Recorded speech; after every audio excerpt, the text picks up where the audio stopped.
Hello તો મિત્રો, good morning, જય માતાજી, જય મેલડીમાં આપણા એક નવા વ્લોગમાં તમારા બધાનું સ્વાગત છે।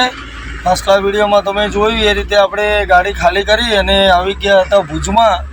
તો અત્યારે આપણે બેઠા છીએ ભુજમાં અને બકુલભાઈને ફોન કર્યો તો બકુલભાઈ આવે છે। તો એ બકુલભાઈ આવે એટલે બકુલભાઈને ભેગા થાય અને પછી નીકળીએ। પેલો આપણે બેઠા છીએ પટેલ પાર્કિંગમાં અને અહીંયા આગળ મારા મિત્ર આવ્યા છે મળવા માટે, પ્રતાપસિંહ જાડેજા। બહુ આનંદ થયો ભાઈ ને મળીને। કેમ છો ભાઈ?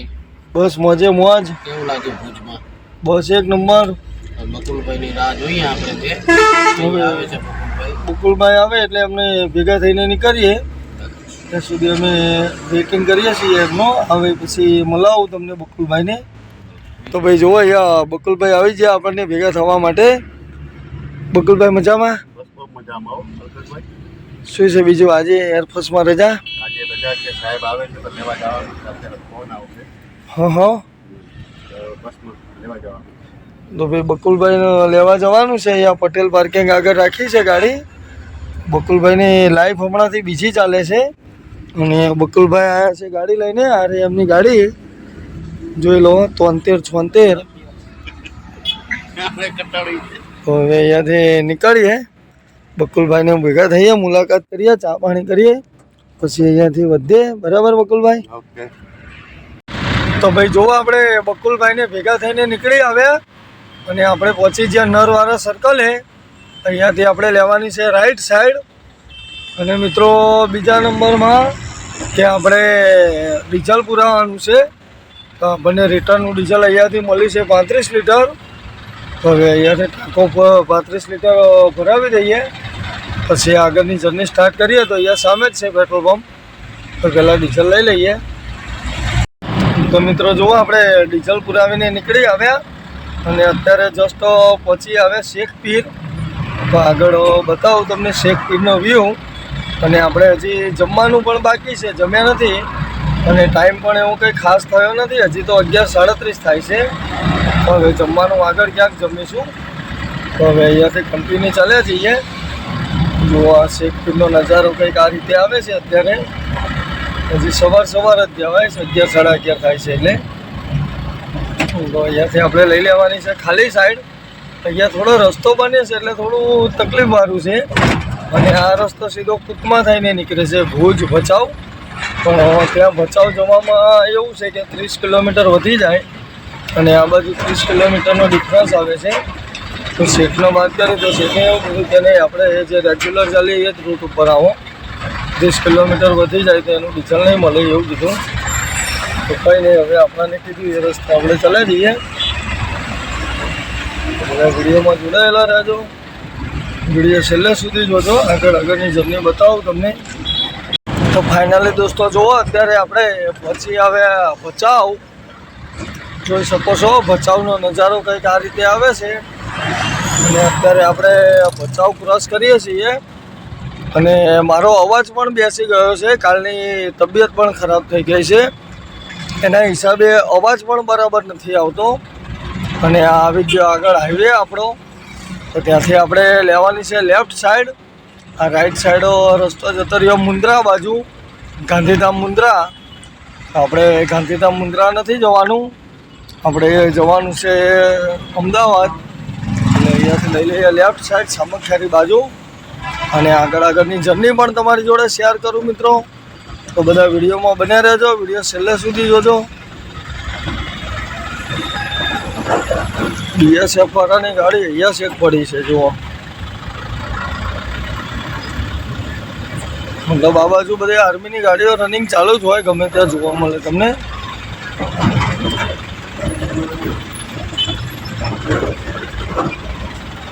અહીંયાથી લઈ લઈએ હવે લેફ્ટ સાઈડ।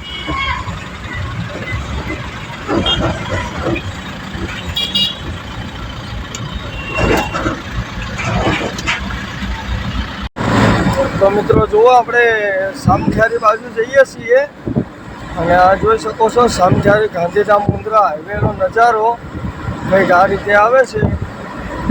6 લાઇન રોડ છે, 3 લાઇન જવાની, 3 લાઇન આવવાની, એટલે કોઈ ટેન્શન જેવું છે નહીં। અહીંયા આગળ છૂટી મૂકી દેવાની ગાડી, મજા આવે એટલે ચલાવી લેવાની। આગળની સાઈડ કાપીએ છીએ આપણે. આ બાજુ નાનું ગેલન જાય છે. બાકી નજારો એક નંબર જોવા લાયક છે આ બાજુનો બધો. આ છે નેશનલ હાઈવે 6 લાઈન વાળો. તો હવે આપણે સુટી મૂકી દીધી ગાડી અને હવે આપણે ગાડી પાછળ રાખીએ હતી જમવા માટે. તો આપણો જમવાનો પ્રોગ્રામ પણ પતી ગયો છે અને હવે આપણે ગાડી સુટી મૂકી દીધી છે. ટાઈમ કવર કરવાનો છે એટલે કોઈ પણ કારે એમ કે ગાડી હવે બહુ વધારાની ખોટી નથી કરવાની. હવે સુટી મૂકી દઈએ. હવે ખાલી ચા પાણી કરવા રાખીશું માળિયા અથવા અણિયારી ટોલ નાકા ઉપર. ત્યાં સુધી કન્ટિન્યુ ચલાવે જ રાખવાની છે. તો જોઈ શકો છો નજારો તમે હાઈવેનો આ રીતનો આવે છે કંઈ. તો આપણે કન્ટિન્યુ ચલાવી જશું હવે. બધા વિડીયોમાં બન્યા રહેજો. વિડીયો છેલ્લે સુધી જોજો. મારવાડીની સાઈડ કાપી લઈએ. સુટી મૂકી દીધી ગાડી પછી વાર્તા પૂરી થઈ જાય. પછી તો ગમે તેવો હોય બધાની સાઈડો કાપતી હેડતી હોય ગાડી આપણી. જેમ કે આપણું નાનું આઈસર છે અને એમ કે સુટી મૂકી દઈએ એટલે પછી કોઈના હાથમાં ચાલી ના રહે ગાડી. તો જઈએ હવે ઘા કરતા આગળ. બતાવું તમને આગળ સામખિયાળી ટોલ નાકાનો નજારો.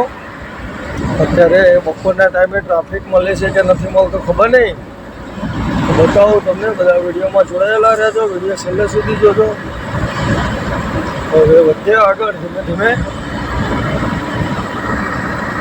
તો ભાઈ જુઓ અત્યારે આપણે પહોંચીએ હવે સામખિયાળી ટોલ નાકા ઉપર.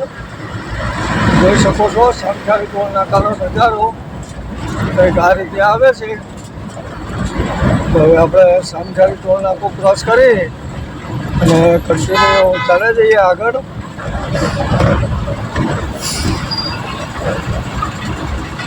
પવન ચક્કીનો ભાગથી જાય છે ટેલરમાં.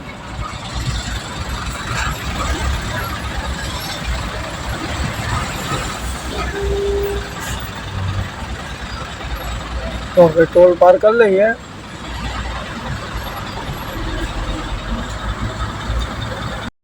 તો મિત્રો જુઓ આપણે સામખિયાળી ટોલ નાકું પાર કરીને આવી ગયા આગળ. અને હવે અહીંયાથી અમદાવાદ માટે આપણે લેવાની છે લેફ્ટ સાઈડ. તો અહીંયાથી ખાલી સાઈડ બાજુ લઈ લઈએ અને ત્યાંથી એક રસ્તો આગળ બીજી બાજુ ફંટાઈ જાય છે. એ બતાવું તમને ક્યાં જાય છે એ રસ્તો. તો જુઓ અહીંયાથી આપણે લઈ લઈએ ખાલી સાઈડ. જો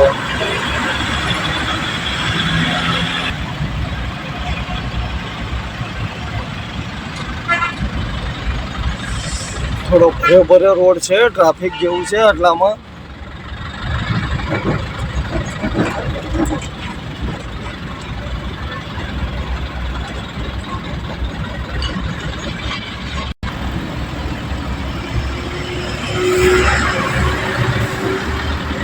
પણ જગ્યા વગરની જગ્યાએ ગાડી ઊભી કરી દીધી એકદમ.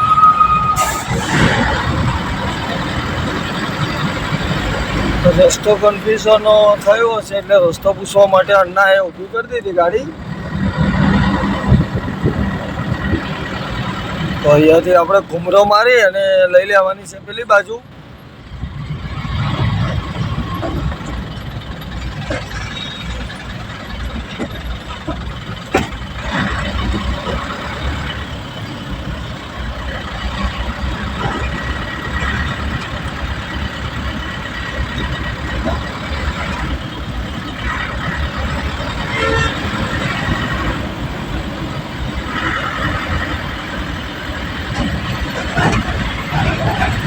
ટ્રાફિક છે એટલામાં થોડો ભર્યો. તો વાંધો નહીં આવે. હવે આટલો ટ્રાફિક તો કાઢી લઈએ. તો ભાઈ જુઓ કચ્છ સુરતવાળી પહેલાંનો નજારો જોઈ શકો છો. કચ્છની પવન ચક્કીઓ આ બાજુ બધી પવન ચક્કી જ વધારે હોય છે કચ્છમાં. જોઈ શકો છો તમે.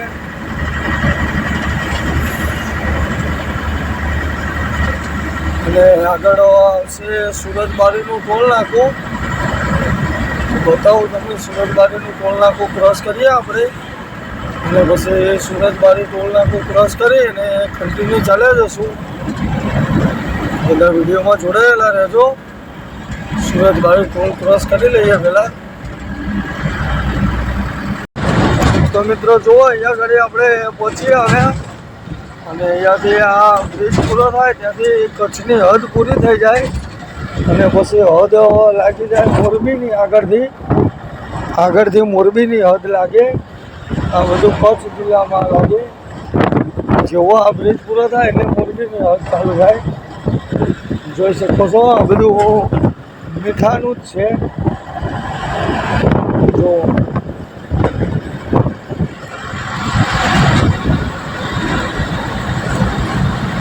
જોઈ લો મિત્રો.